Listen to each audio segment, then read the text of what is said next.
Après vous avoir parlé donc de la Norvège, j'enchaîne sur cette seconde vidéo que je voulais vous faire et je vous ferai une petite incrustation notamment donc sur le 800 volts.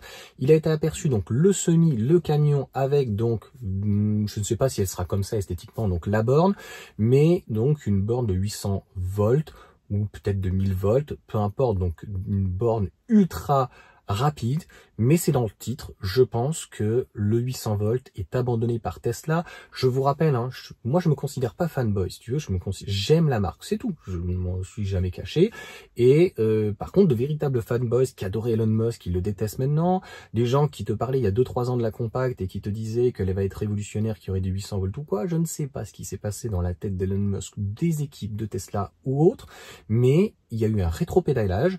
La priorité était au Cybertruck. Je pense que c'est pas un succès et un véhicule compact est nécessaire, mais en tout cas s'il y a un véhicule compact avec notamment le Cybercab qui aura donc une induction et avec une perte a priori très faible, je ne pense pas que la compacte l'aura si elle est, donc je pense qu'il y a de la place en tout cas largement aberrant, j'en ai déjà parlé donc plusieurs fois, eh bien on sera sur un châssis de modèle 3, peut-être que ça sera un petit modèle Y de 4 mètres, 4 mètres 30 et donc il sera en 5 portes avec un haillon, peut-être pas un coffre électrique, peut-être pas avec du cuir, à 30 000 € on le souhaite, mais surtout qu'il soit plus petit. C'est vrai que nous en Europe et surtout en France, autant en Allemagne, peut-être en Norvège, le modèle Y c'est une bonne taille standard, mais le modèle Y, je l'ai déjà dit, en plus il fait 4,79 m, donc 4 cm de plus, ça va être donc compliqué. Donc sur en tout cas cette architecture 800 volts, sur la batterie LFP pour moi, il n'y en a absolument pas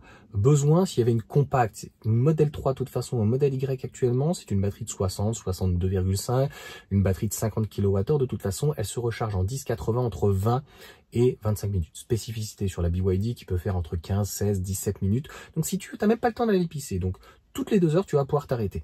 Si tu veux vraiment prolonger, tu as une grande autonomie. 4 roues motrices, propulsion avec encore plus d'autonomie, mais c'est vrai que la batterie LR, donc la grande autonomie, il fait aux alentours des 80 kWh donc net, elle est très bonne, elle a une bonne autonomie, c'est l'une des plus performantes en tout cas en termes d'efficience, mais c'est vrai qu'un système 800 volts ça permettrait de réduire la moitié. Est-ce que ça permettrait de vendre de plus? Je ne suis pas sûr. Il faut savoir que les V4, V3 de toute façon, les pistolets, les types 2 permettent de prendre du 1000 volts, donc c'est pas la borne en elle-même qui poserait problème, ce sont les transformateurs. Maintenant quand tu vois le développement du réseau, il y a des V4 de partout, d'ailleurs il y a l'inauguration samedi de l'agrandissement de Vélizy, c'est que du V4 maintenant. Les V2 ils voulaient laisser pourrir au départ, donc normalement c'est pas encore arrivé comme Orgeval, c'est de les changer et de mettre du V4. Là où il y a déjà du V4, des fois il y a des extensions. Là où il y a des V3, comme ça y est, j'ai oublié le nom, là, à Vierzon, là où on était, donc c'était déjà du V3 de mémoire. Ils ont agrandi avec du V4. Donc, je pense, pour ces 2 raisons-là, il n'y a pas besoin. Le réseau et les armoires sont en 500 volts. On l'a vu sur les Cybertruck aux États-Unis sur le V4. Les armoires peuvent prendre 500 volts. Peut-être qu'il y aura une amélioration. Peut-être que ça sera sinon du 500 volts avec une architecture 800 volts si ça leur coûte moins cher. Mais pour le moment, en tout cas, ce n'est absolument plus du tout la priorité. Et je pense que c'est abandonné. C'est-à-dire que le 800 volts, par contre, pour le camion, c'est obligatoire. Le camion, le semi, il fait 1000 kWh. Donc, il va falloir une charge ultra rapide et prendre au moins 350, peut-être même 500 watts.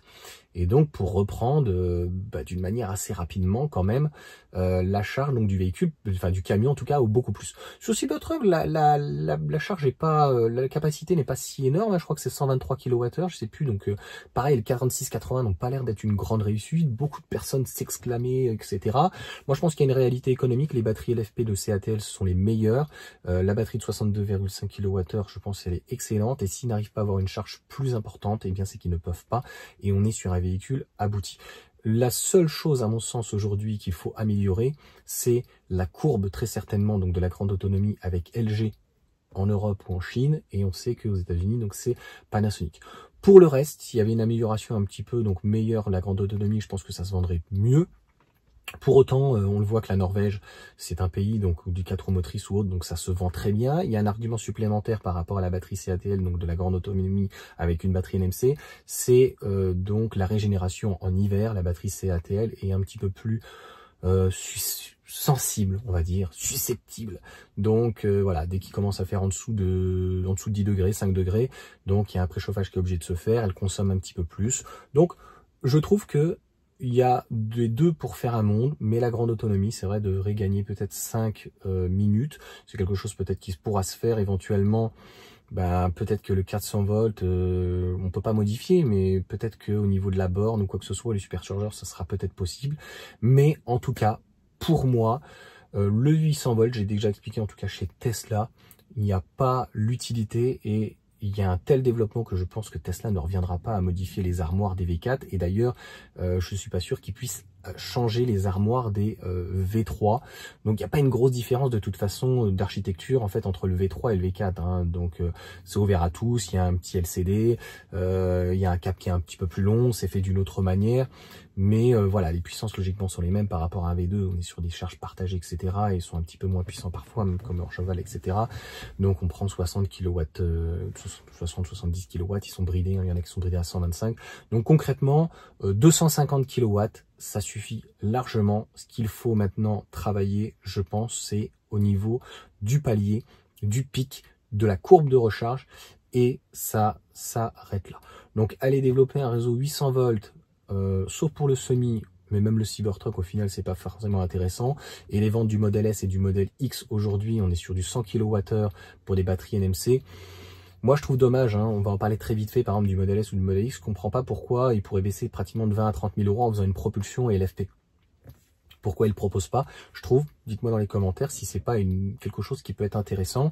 Et avant elle était à 92 000, elle a plus de 100 000. À 92 000, si on avait une plus petite batterie de 80 kWh en batterie LFP, avec un bon palier éventuellement ou quoi, pareil, hein, ils ont dû arrêter avec BYD parce que je pense que la qualité n'est pas la même. Les batteries CATL vraiment sont très très bonnes. Ce qui est d'ailleurs, on peut se poser la question, CATL ne fait pas que des batteries LFP, pourquoi donc pas des batteries NMC donc de chez CATL, et pourquoi donc avec LG, ça veut pas dire qu'elles sont pas bien, c'est juste que le pic est excellent, mais la courbe en tout cas est très très moyen. Voilà en tout cas pour cette vidéo. Il faut bien comprendre que demain si Tesla fait une compacte par exemple qui était en LFP, qui a éventuellement pas de grande autonomie, éventuellement en propulsion 4 motrices comme ils peuvent faire pour les autres modèles, en tout cas modèle 3 et modèle Y, et bien une batterie donc LFP de 50 kWh net, ou 55 éventuellement net, eh bien on serait sur un arrêt de 20 minutes. On sait que Tesla n'aime pas trop les petites batteries et que ça veut dire qu'on a une courbe qui est moins bonne et une charge qui est un petit peu moins bonne.